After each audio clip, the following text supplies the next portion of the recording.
कक्षा 9 विषय गणित इकाई 9 समांतर चतुर्भुजों और त्रिभुजों के क्षेत्रफल। प्रश्नावली 9.2 का प्रश्न क्रमांक 6 हम पढ़ने जा रहे हैं। प्रश्न की कंडीशन है, एक किसान के पास समानांतर चतुर्भुज PQRS के रूप का खेत है। उसने RS पर स्थित कोई बिंदु A लिया, RS पर स्थित कोई बिंदु के लिए A लिया और उसे P और Q से मिला दिया। उसको P बिंदु और Q बिंदु से क्या कर देते, मिला दिया। खेत कितने भागों में विभाजित हो गया?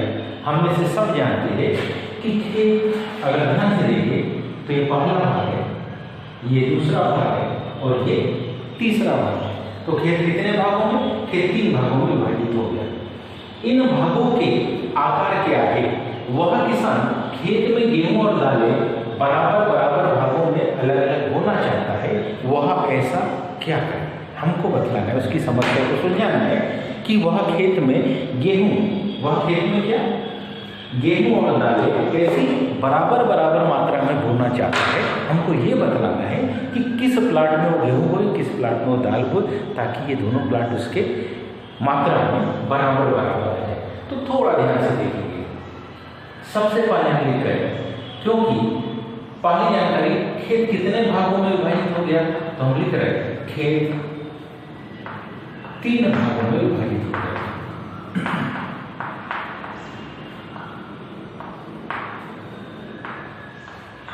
खेत 3 भागों में बढ़ गया। इन भागों के आकार क्या है? तो अगर देखें हम तो तीनों के आकार त्रिभुज के आकार है। एक है त्रिभुज PAS, पहला भाग। दूसरा भाग है त्रिभुज PAQ और तीसरा भाग है कौन सा? त्रिभुज QAR। 3 त्रिभुज में इसका क्या हो गया? बंटवारा हो गया। 3 त्रिभुज में बंटवारा होने के साथ साथ अब उसको गेहूं और दालें बराबर बराबर मात्रा में बोनी है, उसके लिए हमको उपाय बताने हैं। तो सबसे पहले देखिए, हमारे पास जो कंडीशन है उसको हम समझने का प्रयास करेंगे। कंडीशन हमारे पास में कुछ इस प्रकार से है कि ध्यान से अगर हम देखें तो इस त्रिभुज जो अंदर बन रहा है PAQ त्रिभुज, ध्यान से देखें तो हम पाते हैं कि त्रिभुज PAQ वह समांतर चतुर्भुज PQRS में आधार PQ उभयनिष्ठ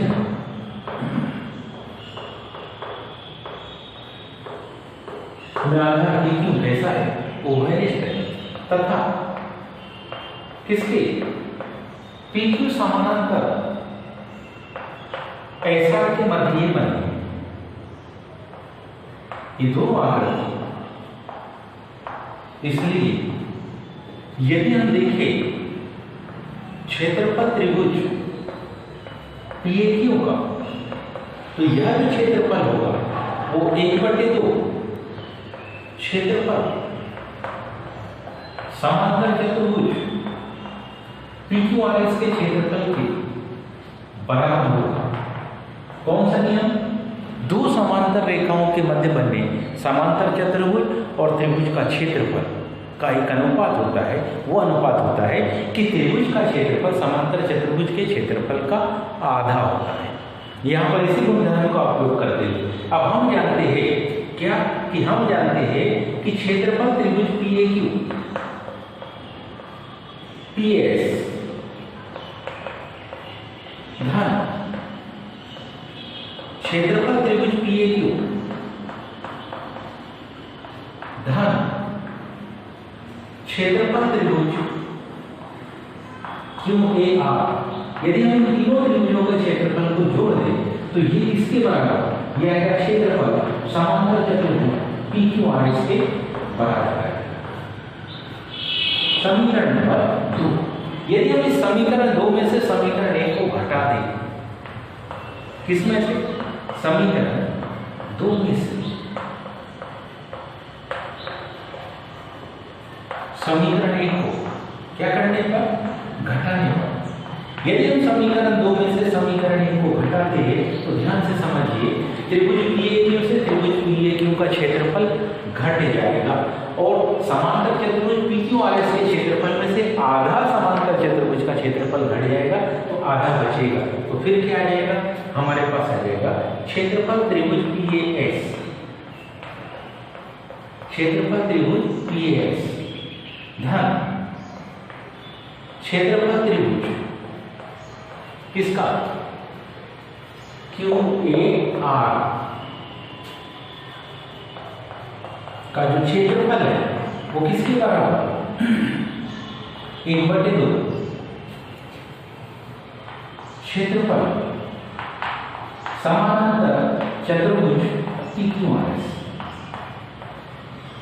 ये समीकरण नंबर कौन सा, 3। समीकरण 1 और 3 को ध्यान से देखो तो हम पाते हैं कि इन दोनों के दाहिने पक्ष आपस में बराबर दिख रहे हैं। जब इन दोनों के दाहिने पक्ष हमको आपस में बराबर दिख रहे हैं तो निश्चित है इनके बाएं पक्ष भी कैसे होंगे, बराबर होंगे। तो कौन कौन से समीकरणों से, समीकरण 1 किसके बराबर है, 3 के। समीकरण 1 किसके बराबर है, 3 के। मतलब क्या है, क्षेत्रफल त्रिभुज कौन सा, PAS धन क्षेत्रफल त्रिभुज QAR किसके बराबर है, क्षेत्रफल त्रिभुज PAQ।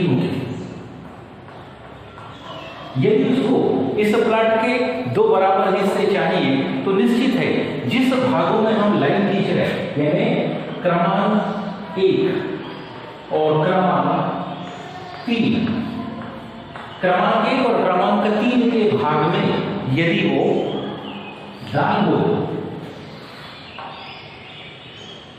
क्या, त्रिभुज 1 धन त्रिभुज 3, इसमें क्या होते, मान लो होते, तो क्रमांक 2 में क्या होते, दान। तो हम पाते हैं 1 और 3 का क्षेत्रफल क्रमांक 2 के क्षेत्रफल के कैसे है, बराबर है। या तो 1 और 3 त्रिभुज पहले और तीसरे नंबर के त्रिभुज में अगर वो दाल बोल देता है तो क्रमांक 2 में गेहूं बोले, तो उसका ये क्षेत्रफल आपस में कैसा होगा, बराबर होगा। उम्मीद है आप सभी को समझ में आया होगा। आज के लिए इतना ही, शेष का धन्यवाद।